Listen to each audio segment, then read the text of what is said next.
لذلك من زار الحسين في يوم عرفة كان كمن زار الله في عرشه. شيء غريب، غريب. هذه عطية الله عز وجل إلى الحسين. ولهذا ضيوفه في عرفات ومناسك الحج الله يترك ضيوفه يتوجه إلى زوار الحسين.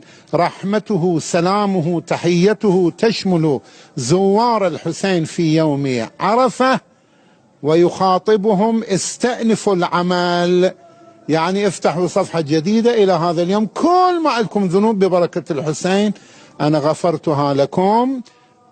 ثم يعرج على ضيوفه في عرفات. شنو منزلة عرفة الحسين؟ شنو منزلة الحسين؟ شنو زيارة الحسين؟ هاي زيارة الإمام الحسين عليه السلام هي حج وهي عمر. قال: هل زرت الحسين بن علي عليهما السلام؟ قال: لا.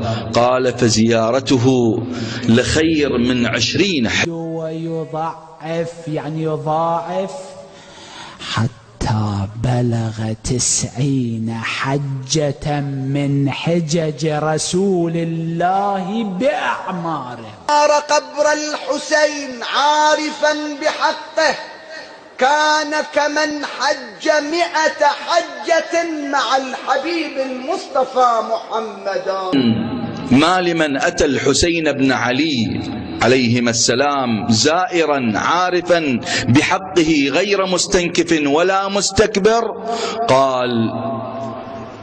قال يكتب له 1000 حجة مقبولة.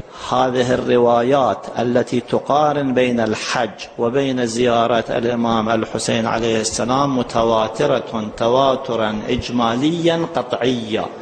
يقول: من زار الحسين بن علي يوم عرفة كتب الله له كم حجة؟ حجة واحدة أي أجر حجة، حجتين، 100 حجة، 1000 حجة، لا، 1,000,000 حجة. في يوم عاشوراء والمكوث عنده بحزن وبكاء يعدل ذلك ماذا؟ 2000 ألف، يعني 1,000,000.